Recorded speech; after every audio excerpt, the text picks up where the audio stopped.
I'm Lindsay Mitchell, 28 years old, and last month I watched my beloved grandfather Harold take his final breath. He raised me when no one else would, leaving me his cherished home in his will. 2 days after his funeral, I returned to find the locks changed and my mother Brenda inside. When I showed her the will, she laughed in my face. "You have nothing here," she sneered, slamming the door. I stood there homeless, shaking with rage and grief. Before I continue this story, let me know where you're watching from in the comments. Hit that subscribe button and stick around to see how I took back what was rightfully mine from the woman who abandoned me twice. My relationship with my grandfather Harold was the closest thing to a parent-child bond I'd ever experienced. When I was 8, my parents went through a bitter divorce that shattered our family. My father moved across the country for work, while my mother, Brenda, seemed to view her newfound freedom as an opportunity to reinvent herself without the burden of a child. Within months, she met Frank, a charismatic businessman who didn't particularly like children.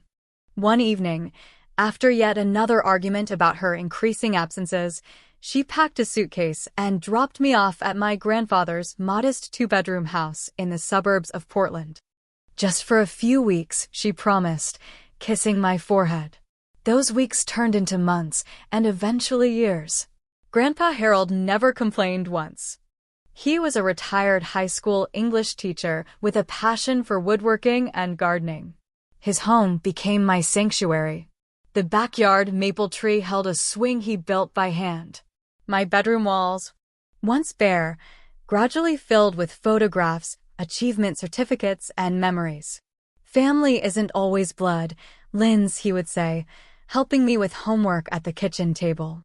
"Family is who shows up, who stays, who puts in the work."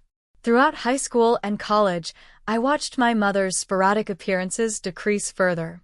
She'd send birthday cards with cash, occasionally call during holidays, but the woman who gave birth to me had effectively chosen a new life with Frank. They traveled extensively, started businesses together, and settled 3 hours away in Seattle. Meanwhile, Grandpa Harold attended every school play, drove me to soccer practice, and taught me to change a tire and balance a checkbook. When I graduated from college, he sat in the front row, tears streaming down his weathered face. I got a job at a marketing firm in Portland and rented a small apartment downtown, but visited him every weekend. When he was diagnosed with pancreatic cancer 2 years ago, there was no question about what would happen next. I moved back home to care for him. Those final months were precious and painful. We watched old westerns together, I read his favorite poetry aloud, and we had conversations that stretched late into the night. During one such evening, as I adjusted his pillows, he brought up the house. "Lindsay, I want you to know that this place will be yours when I'm gone," he said, his voice weak but determined. "I've already arranged everything with Benjamin, my attorney. This house gave you stability once. I wanted to do that for you again." I tried to shush him, not wanting to discuss a future without him, but he insisted. "Your mother will likely make a fuss," he continued. "She's always felt entitled to things she didn't earn. But I've made my wishes clear legally. This home belongs to you." When he passed away on a rainy Tuesday morning, I was holding his hand. The grief was overwhelming, like drowning on dry land. I could barely function during the funeral arrangements, grateful that Grandpa had pre-planned most details. The reading of the will happened 1 week after the funeral. Benjamin Reynolds, Grandpa's longtime attorney and friend, confirmed what he had told me. The house, along with a modest life insurance policy and his personal possessions, were left to me. My mother sat across the room, her face tightening as Benjamin read the terms. "There must be some mistake," she interrupted. "I'm his only child." "There's no mistake, Mrs. Wallace," Benjamin replied calmly. Harold was very specific about his wishes. After the reading, my mother cornered me in the hallway, Frank hovering behind her like a shadow. "You manipulated him when he was sick and vulnerable," she hissed. "This isn't over." I was too exhausted by grief to engage. My friend Rachel suggested I stay with her for a few days to process everything before officially moving back into Grandpa's house. It seemed like a good idea to have some emotional support rather than facing those empty rooms alone immediately. "Are you sure your mom won't try anything?" Rachel asked as we drove away from the attorney's office. "What could she do?" I replied. "The will is clear. Grandpa made his intentions known to everyone, including his attorney." How terribly naive I was.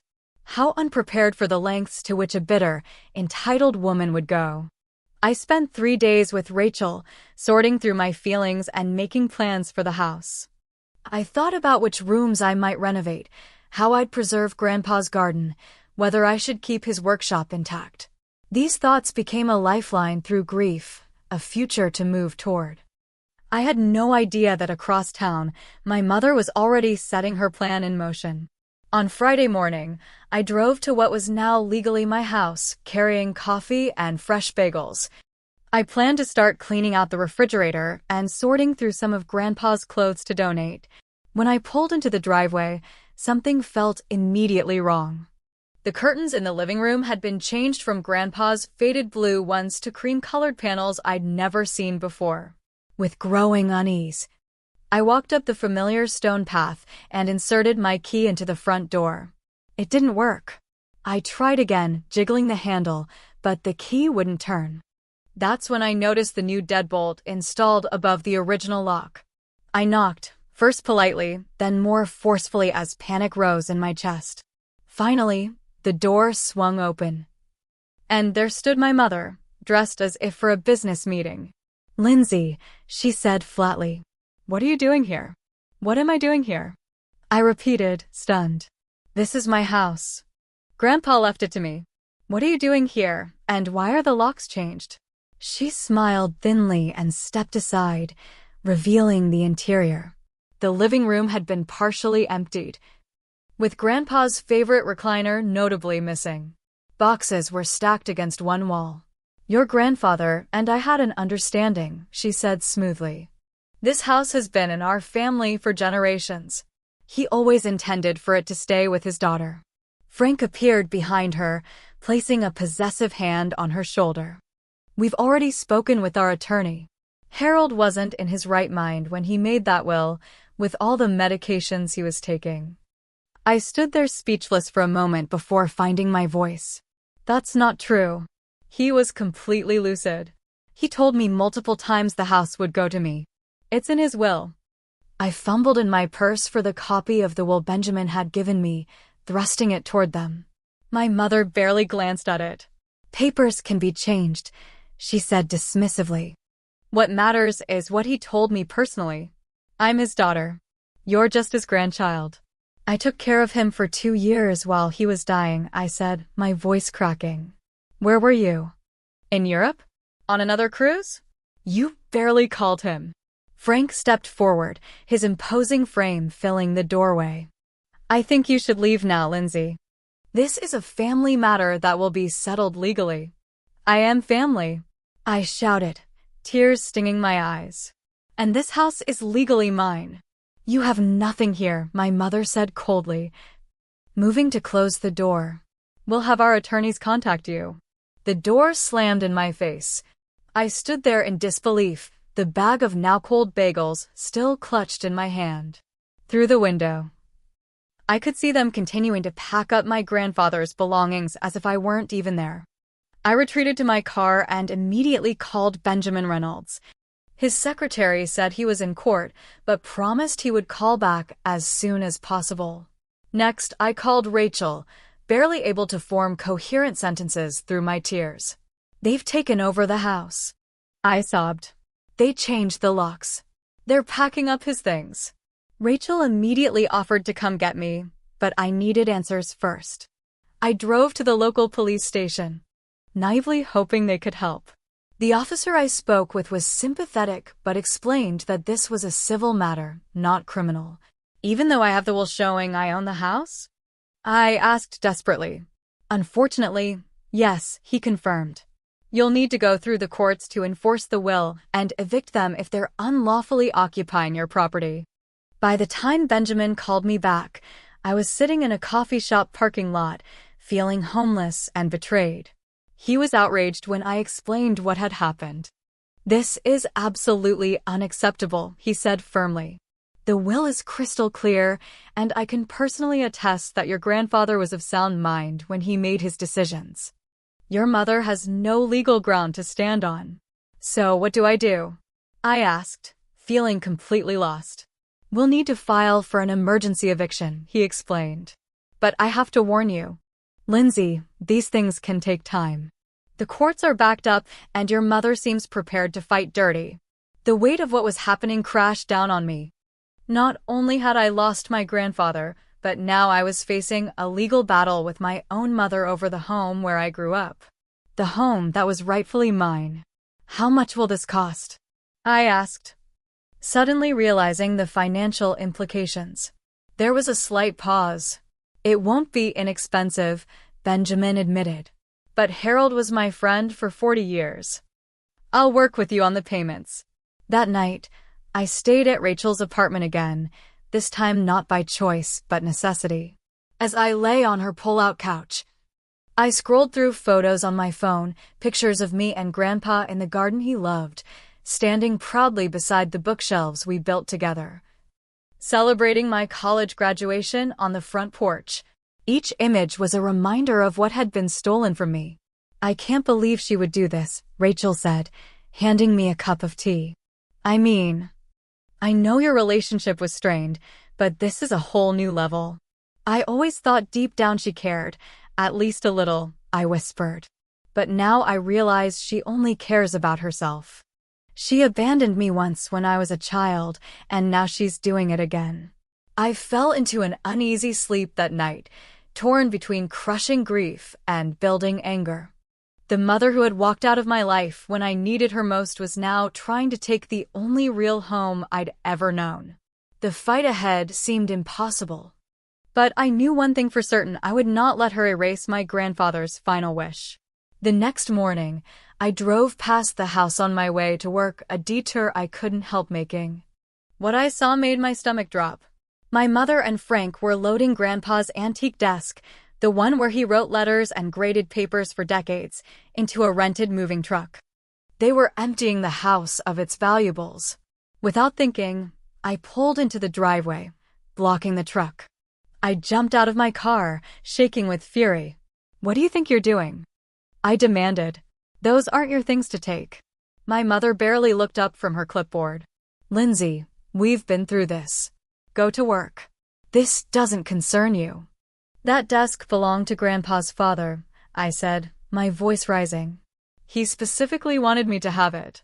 It's listed in the will." Frank stepped toward me menacingly. "Move your car. Now." I pulled out my phone. "I'm calling the police. This is theft." My mother's expression changed from dismissive to angry. "Go ahead. Call them." To my shock, she pulled out her own phone and dialed before I could. "Yes, hello. There's a woman trespassing on our property and threatening us. We need assistance immediately." She gave the address, then smiled coldly at me. "They're on their way." I stood frozen, unable to comprehend that she was calling the police on me, her own daughter, at the house that legally belonged to me. 20 minutes later, I was explaining my situation to 2 officers while fighting back tears of frustration. I showed them the will on my phone, but just like the officer at the station had said, they explained it was a civil matter. "Ma'am, we understand your frustration, but we can't determine property ownership on site," one officer explained gently. "If there's a dispute about the will and property ownership, that needs to be resolved in court." "But they're taking things that belong to me," I protested. "Without a court order specifying what items belong to whom, we can't stop them from moving property," the other officer said. The humiliation of standing in my own driveway, being treated like an intruder while my mother smugly watched, was almost unbearable. I had no choice but to move my car and leave, watching in my rearview mirror as they continued loading my grandfather's precious belongings into the truck. At work, I could barely focus. During my lunch break, I called Benjamin again to update him on what was happening. They're emptying the house of valuables, I said, my voice breaking. By the time we get to court, there will be nothing left. This complicates things, Benjamin admitted. But it also strengthens our case. They're clearly acting in bad faith. I've drafted the emergency eviction paperwork. But I've also learned your mother has retained Victor Sullivan as her attorney. My heart sank. Victor Sullivan was notorious in Portland legal circles, an aggressive, borderline unethical lawyer who specialized in property disputes and wasn't above using dirty tactics. What does that mean for us? I asked. It means they're preparing for a fight, Benjamin said grimly. Sullivan will try to drag this out, challenge the will, possibly even claim your grandfather was unduly influenced by you during his illness. The suggestion that I had somehow manipulated my dying grandfather made me physically ill. That's disgusting. I was taking care of him. I know that, Lindsay. And we'll make sure the court knows it too. But I need to prepare you, this could get ugly and expensive. After hanging up, I sat in my car and did something I'd been avoiding. I calculated my finances. Between my modest marketing salary, rent for my apartment, student loans, and now unexpected legal fees, I was looking at a financial disaster. I had some savings, but nowhere near enough for a prolonged legal battle. That night, I couldn't sleep. Around 2 a.m, I created a spreadsheet of all my expenses, trying to figure out where I could cut costs. I considered taking a second job, selling my car, anything to fund this fight. The injustice of it all kept hitting me in waves. Not only had I lost my grandfather and my home, but now I was going into debt, trying to reclaim what was rightfully mine. The next day, Rachel connected me with her cousin who worked in real estate law. She couldn't represent me, but over coffee, she offered some advice and resources. Document everything, she emphasized. Take photos of the house, make lists of what was inside, gather any witnesses who heard your grandfather express his wishes. Witnesses, I repeated, suddenly remembering something important. Grandpa's neighbors, the Hendersons. They've lived next door for 20 years. They were there when he told me the house would be mine. This small realization felt like the first positive development in days. I immediately drove to the Hendersons' house after work. Martha Henderson answered the door, her face lighting up when she saw me, then falling as she registered my expression. "Oh, Lindsay," she said, pulling me into a hug. "We've been so worried. We've seen your mother and that husband of hers coming and going. Arthur tried to talk to them yesterday and got quite a rude response." Inside their cozy living room, the Hendersons confirmed they would be willing to provide statements about my grandfather's intentions. They had heard him mention multiple times that the house would go to me. "He was so proud of you," dear Martha said, squeezing my hand. "The way you cared for him those last months. I've never seen such devotion." This validation from people who had witnessed our relationship brought fresh tears to my eyes. As I was leaving, Arthur mentioned something that made my blood run cold. "They've put up a for sale sign in the yard this morning," he said. "Seems they're not wasting any time." I drove around the block to confirm. And there it was, a real estate sign bearing the name of a high-end agency. My mother wasn't just trying to claim the house, she was planning to sell it out from under me. That night, I made a difficult decision and posted about my situation on social media, careful to stick to the facts without venturing into potential defamation. I explained that my grandfather had left me his house, but my estranged mother had moved in, changed the locks, and was now attempting to sell the property against my grandfather's explicit wishes. The post quickly generated supportive comments, but also brought unexpected consequences. A distant cousin messaged me privately to say my mother had been telling family members that I had manipulated my grandfather while he was on heavy medications, convincing him to change his will to spite her. "No one who knows you believes it," my cousin assured me. "But she's really pushing this narrative." The realization that my mother was actively trying to damage my reputation within our extended family felt like another betrayal. It was becoming clear that this wasn't just about the house. She seemed determined to punish me for having the relationship with Grandpa that she had never bothered to maintain.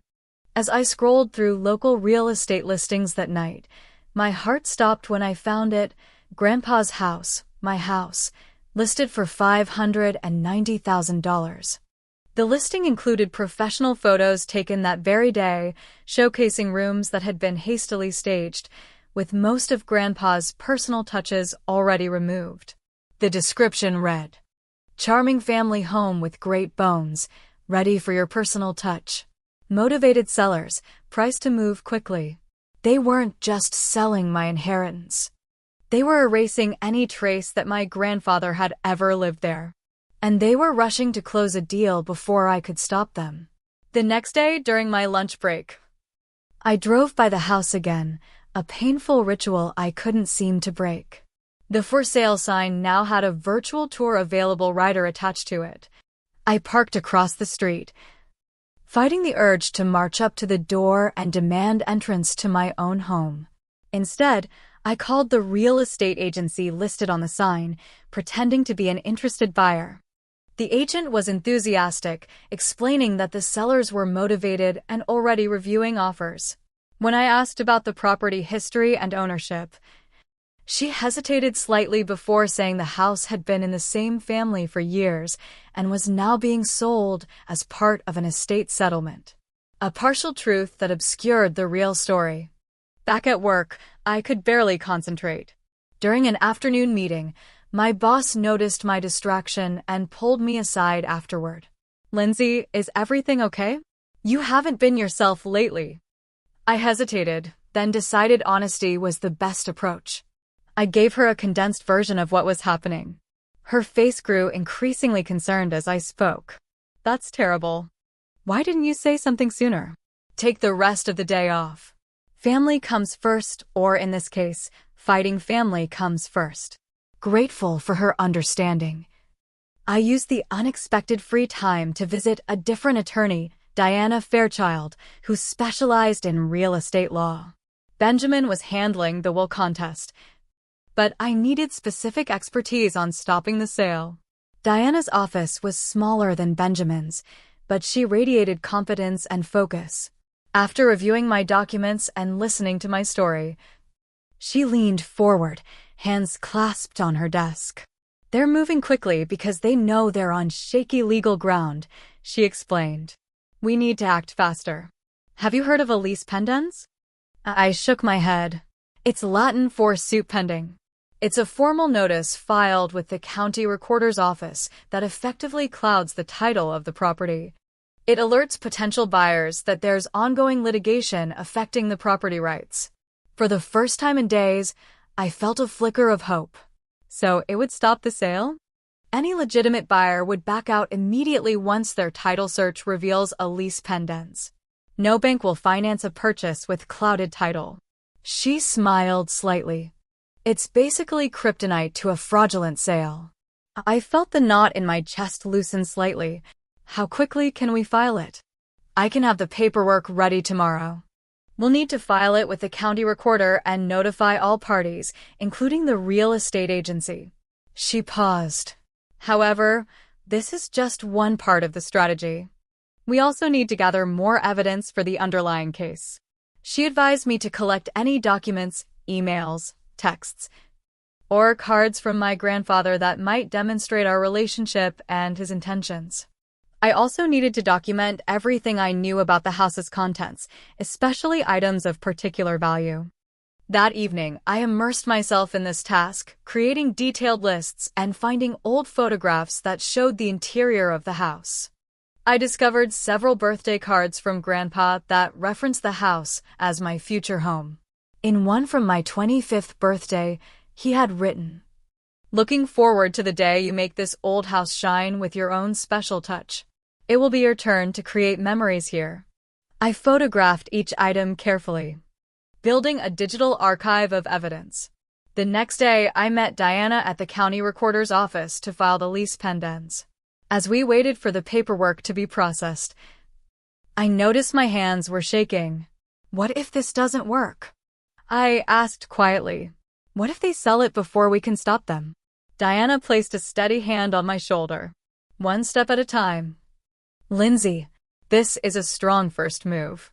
After filing, we sent formal notifications to my mother, Victor Sullivan, and the real estate agency handling the listing. Diana advised me to monitor the listing closely for any changes. That night, while searching through my email for any additional evidence, I found something I had completely forgotten, a folder of scanned documents Grandpa had sent me 2 years ago for safekeeping. Among tax returns and insurance policies was a journal he had kept during his final year, with instructions that I should read it after he was gone. With trembling fingers, I opened the document and began reading. The journal contained his thoughts about his illness, reflections on his life, and, importantly, multiple entries about his concerns regarding my mother's sudden renewed interest in him after his diagnosis. Brenda visited today. First time in 3 years, one entry read. Asked pointed questions about my will and financial arrangements. Expressed surprise that the house wasn't already in her name. I didn't tell her I've decided to leave it to Lindsay. She would only cause problems before my time comes. Lindsay has been my true family. This house should go to someone who loves it, who has memories in every room, not someone looking to cash in. These private thoughts were devastating and vindicating all at once. I forwarded the entire document to both Benjamin and Diana, highlighting the most relevant passages. This was the evidence we needed, my grandfather's own words confirming his intentions and concerns. The next morning, I received an urgent call from Diana. The listing for the house has been updated, she said. It now says pending sale with a closing date set for next week. They found a buyer and are trying to rush the closing. My heart sank. But what about the lease pendants? Wouldn't that stop everything? Normally, yes. But if they're not disclosing it to the buyers, or if they found a cash buyer who's skipping some of the normal due diligence. She paused. We need to take more aggressive action. I'm going to contact the escrow company directly and the buyer's agent if we can identify them. This development filled me with renewed panic. The idea that my mother might succeed in selling my house out from under me, despite our legal actions, was unbearable.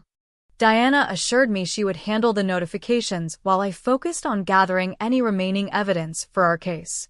Later that day, while sorting through more of Grandpa's digital files, I discovered something unexpected, a video recording.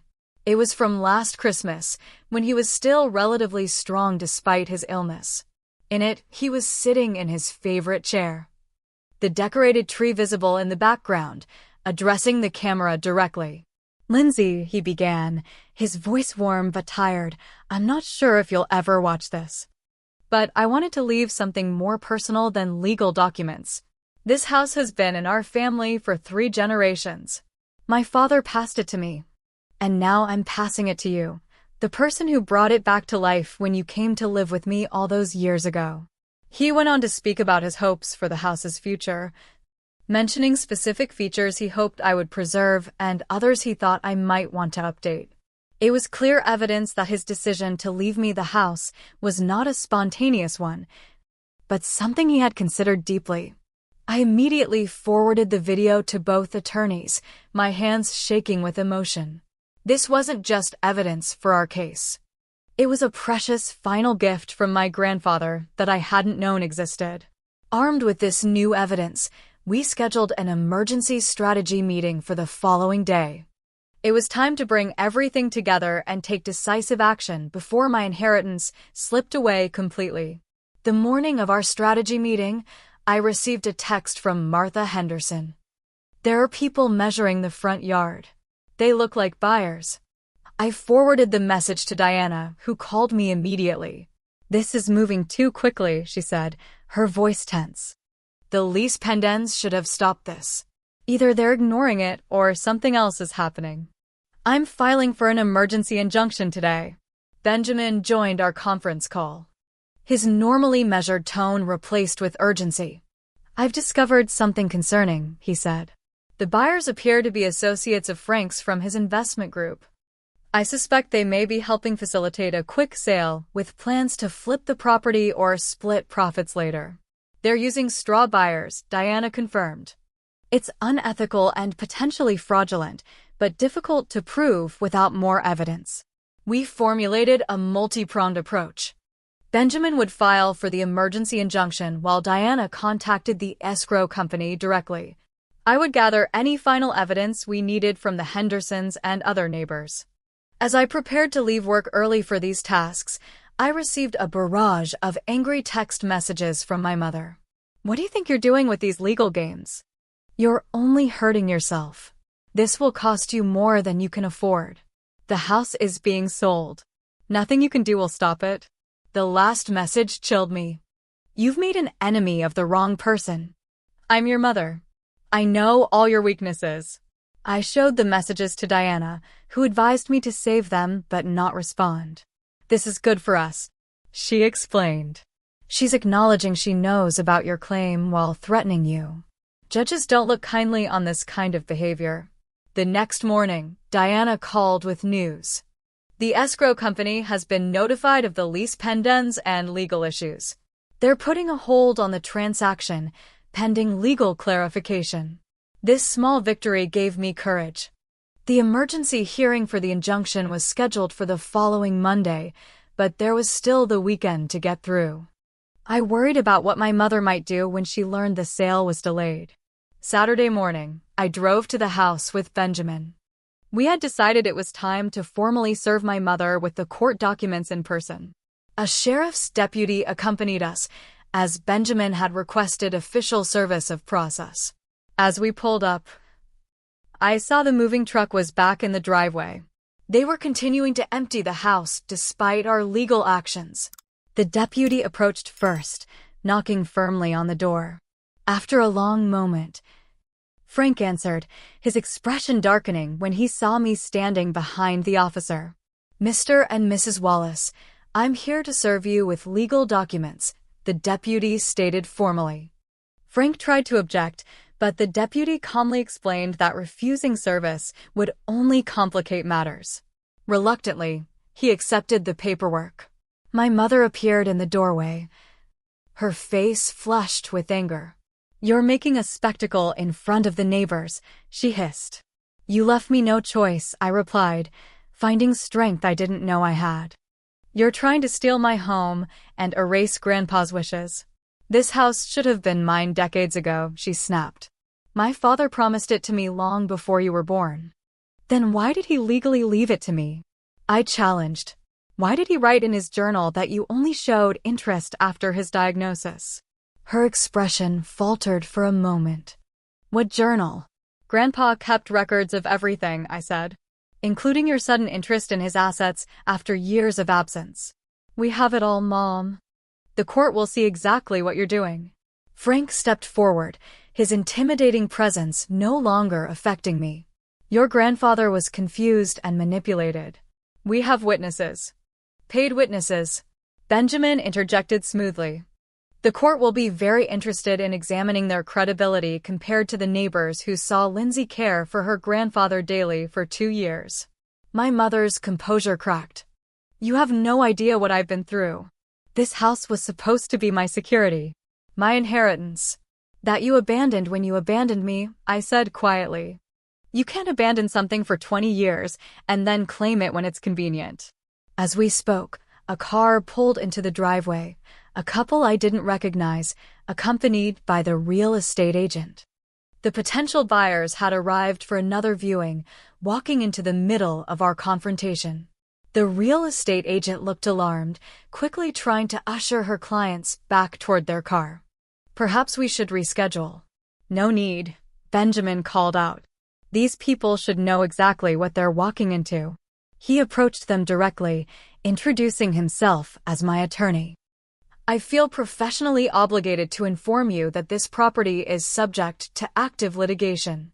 The sellers do not have clear title to transfer, and any sale would be immediately challenged in court." The couple exchanged concerned glances while the agent tried to interject. Benjamin handed them his card along with a copy of the lease pendants filing. I suggest you perform your due diligence very carefully, he advised them. The legal owner of this property is standing right here, and she has no intention of honoring any fraudulent sale. My mother rushed forward. Don't listen to them. They're just trying to delay the inevitable. We have our own attorney who assures us. But the damage was done. The couple was already retreating to their car, the man shaking his head firmly at the agent. This was clearly not the simple transaction they had been promised. As they drove away, my mother turned on me with fury. You've ruined everything. Do you have any idea what you've done? For the first time, I saw something beyond anger in her eyes: panic. Real, genuine panic. Mom, I said, suddenly understanding. What's really going on here?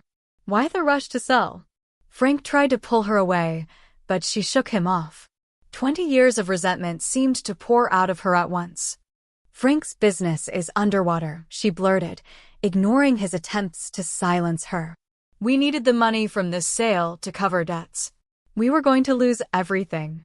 So you decided to steal my inheritance instead? I asked incredulously. It should have been mine to begin with, she shouted. My father chose you over me, his own daughter. The raw pain in her voice momentarily caught me off guard. Despite everything, I glimpsed the wounded person beneath the cruelty, a woman who had never felt she measured up to her father's expectations, who had run away from family responsibilities and now found herself desperate. That doesn't make what you're doing right, I said more gently. Grandpa made his choice based on the relationships he valued. You chose not to be part of his life, or mine. Our confrontation was interrupted by the ringing of Benjamin's phone. After a brief conversation, he turned to me with a smile. That was the buyer's agent, he said. They're formally withdrawing their offer. It seems our friends here neglected to disclose the lease pendens and pending litigation. My mother collapsed onto the front steps, her head in her hands. Frank paced the yard, making angry phone calls. The house wasn't sold yet, but the battle was far from over. As we prepared to leave, my mother looked up at me, her makeup streaked with tears. You think you've won. But Victor will destroy you in court. We still have options. Benjamin and I returned to his car. As we drove away, he commented, their panic suggests they're in a much worse financial position than they've let on. That could work in our favor. Less than an hour later, as I was recounting the confrontation to Rachel over coffee, my phone rang with an unknown number. It was Victor Sullivan, my mother's attorney. Miss Mitchell, he began, his tone surprisingly conciliatory. In light of recent developments, my clients would like to discuss a potential resolution before Monday's hearing. I looked at Benjamin, who had anticipated this call and was sitting across from me. He nodded encouragingly. I'm listening, I said, putting the call on speaker. Mrs. Wallace is prepared to vacate the property voluntarily and acknowledge your ownership rights, Sullivan continued, in exchange for certain concessions regarding personal property and a reasonable timeline. What changed? I asked directly. There was a pause. Let's just say my clients have reassessed their position. The evidence you've presented is compelling. After hanging up, Benjamin explained what had happened. The buyers backing out was the first blow. Then the escrow company probably informed them they could be liable for fraud for trying to sell property with clouded title. Finally, our evidence, particularly your grandfather's journal and video, made Sullivan realize they had no case. For the first time since this nightmare began, I felt the sweet taste of victory. The house wasn't back in my possession yet, but the tide had definitively turned. Monday morning's emergency hearing was brief but decisive. Judge Eleanor Winters listened to presentations from both attorneys, reviewed our evidence, and made her ruling with little hesitation. Based on the clear language of Harold Mitchell's will and the substantial evidence of his intentions, I am granting the injunction against any sale or transfer of the property, she declared. Furthermore, I am ordering Mrs. Wallace and any persons residing with her to vacate the premises within 72 hours. My mother sat rigidly beside Victor Sullivan, her expression unreadable. Frank was conspicuously absent. As we left the courtroom, Sullivan approached us with a request for a brief conference. In a small meeting room, he outlined their terms for compliance. "My clients will vacate as ordered," he stated formally. "They request 48 hours to remove their personal belongings and any items they brought to the property." Benjamin countered. "Given the unauthorized removal of property that has already occurred, we'll need a detailed inventory of what they're taking. Nothing that belonged to Harold Mitchell can leave without MS. Mitchell's explicit approval." After some negotiation, we agreed that I would be present with a sheriff's deputy to oversee the removal of their possessions. It wasn't a perfect solution, but it would prevent further theft of my grandfather's belongings. The next afternoon, I arrived at the house accompanied by the deputy, Rachel, and Benjamin. My mother and Frank were already loading their personal items into a small U-Haul. The atmosphere was tense but controlled under the watchful eye of law enforcement. Stepping inside my grandfather's house, my house, for the first time since this ordeal began was overwhelming. The familiar spaces had been partially emptied, with rectangular clean spots on the walls where pictures had hung for decades. Grandpa's bookshelves stood bare, his collection of classic literature and history books nowhere to be seen. "Where are all his books?" I asked my mother as she carried out a designer lamp I'd never seen before. She shrugged. "We donated some things. Sold others." The casual dismissal of my grandfather's treasured possessions sent a wave of anger through me. "You had no right to dispose of his things. Those weren't yours to sell. Sue me." She replied coldly. "You've already taken everything else." Despite her attitude, I maintained my composure, methodically documenting the condition of the house and noting missing items. The deputy's presence prevented any major confrontations, though the tension remained palpable. As they prepared to leave with their final load, I noticed my mother lingering in Grandpa's study. Now empty except for the heavy oak desk they hadn't managed to remove. She ran her hand over its worn surface, a faraway look in her eyes. "He used to help me with homework at this desk," she said quietly, seemingly forgetting I was there. "Before I became such a disappointment to him." For a moment, I glimpsed the complicated relationship she'd had with her father, one I would never fully understand. But that moment of vulnerability quickly passed as Frank called impatiently from outside. With a final glance around, she walked out the front door without saying goodbye. The deputy confirmed they had left nothing behind that wasn't agreed upon, then departed as well. Just like that, I was alone in my grandfather's house, my house, with Rachel and Benjamin. "We should change the locks immediately," Benjamin advised. "I have a locksmith on standby." While waiting for the locksmith, I wandered through the rooms, assessing the damage and theft. The house felt hollow, stripped of many items that had given it character and warmth. Grandpa's antique wall clock was gone, as was his collection of hand-carved birds. The custom bookshelves stood empty, dust outlines showing where volumes had stood for years. "They took so much," I said to Rachel, fighting back tears. "But they couldn't take the house," she reminded me, squeezing my shoulder. "And that's what mattered most to your grandfather." The locksmith arrived and quickly changed all the exterior locks, providing me with new keys.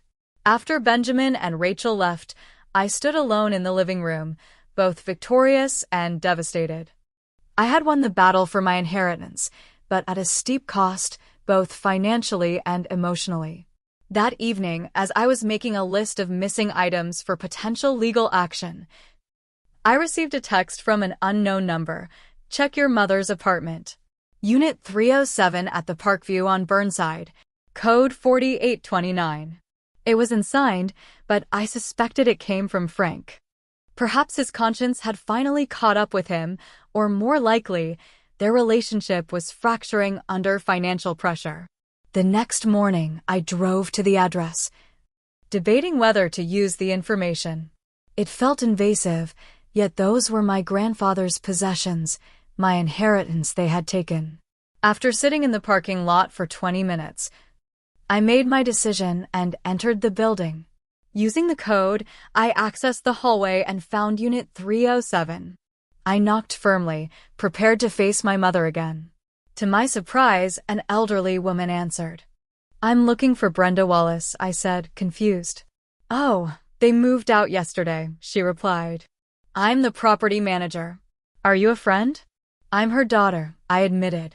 "She took some family heirlooms that belong to me. I was hoping to recover them."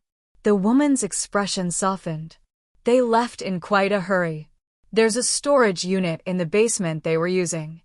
They didn't empty it completely. Would you like to take a look? I can't officially give you access, but if you identify something as yours."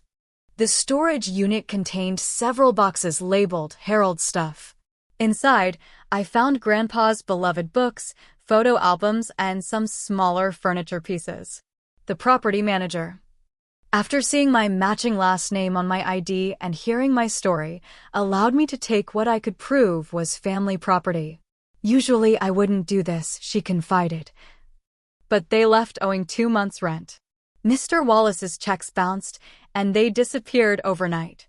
This revelation confirmed what I had suspected. Their financial situation was dire, motivating the desperate attempt to sell my house. While it didn't excuse their actions, it helped me understand the panicked intensity behind their scheme. That evening, I sat in my living room, surrounded by recovered books and photo albums. I opened one album to find pictures of my mother as a young woman, standing proudly beside a much younger Harold. They were smiling, arms around each other, looking like a normal, happy father and daughter. Something about that image broke through my anger, allowing me to feel a complex wave of emotions: sadness for the relationship that had been lost, gratitude for the relationship I had cherished with my grandfather, and even a hint of compassion for the broken woman my mother had become. The next day, I received a call from Benjamin. "Your mother has dropped all claims to contest the will," he informed me. "She's signed the legal acknowledgement of your ownership. It's over, Lindsay." Those words should have brought pure relief, but my feelings remained complicated. "Have you heard where they went?" I asked. "My sources say they've left the state," he replied. "Heading to Arizona, apparently. Frank has family there." I thanked him for everything he'd done, knowing I'd be paying his legal fees for months to come. Though financially strained, I had preserved what mattered most: my grandfather's final wish and the home where I had found stability and love. That night, I slept in my childhood bedroom for the first time since Grandpa's passing. The house was quieter than I remembered, emptier without his presence.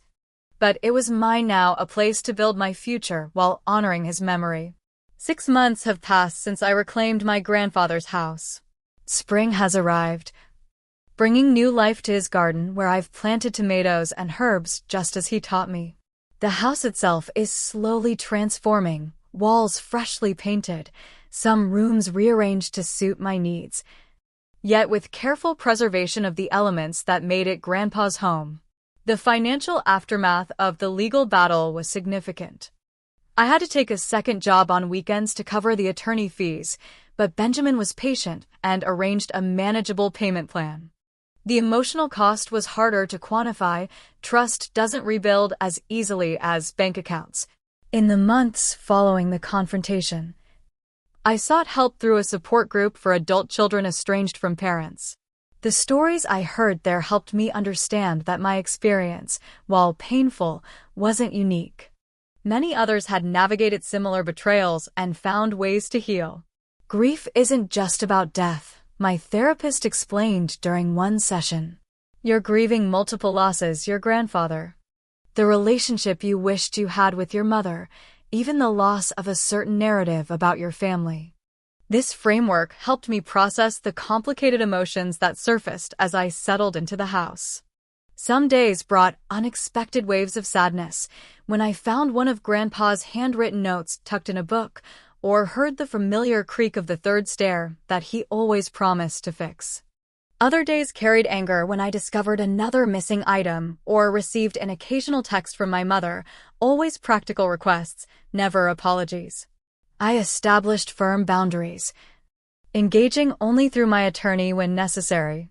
The recovered items from Grandpa's collection now hold places of honor throughout the house. His books once again fill the shelves, though I've rearranged them by subject rather than his idiosyncratic system only he understood. The antique desk stands in what is now my home office, where I often work late into the evening. The neighbors have been incredible sources of support. Martha Henderson brings homemade bread every Sunday, continuing a tradition she had with Grandpa. Arthur helped me repair the back fence that had begun to sag, refusing any payment beyond a cold beer and conversation.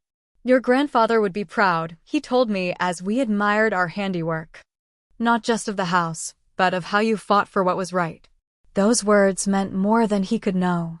I've made new connections too. Diana Fairchild, my real estate attorney, has become a friend and mentor. Impressed by my determination during the legal battle, she suggested I consider law school. You have a natural instinct for justice, she observed over coffee one afternoon, and first-hand experience with how property law affects real people's lives. The idea took root. I've begun studying for the LSAT in the evenings, using Grandpa's desk as my command center. The marketing job that once seemed like my career path now feels like a stepping stone to something more aligned with my values. As for my mother, we remain estranged.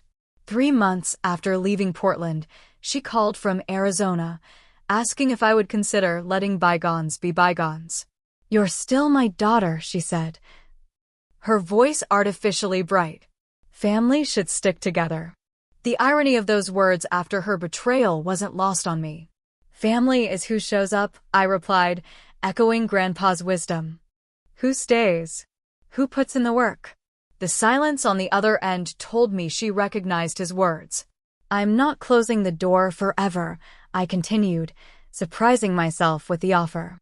But I need genuine accountability, not just convenient forgiveness when you need something.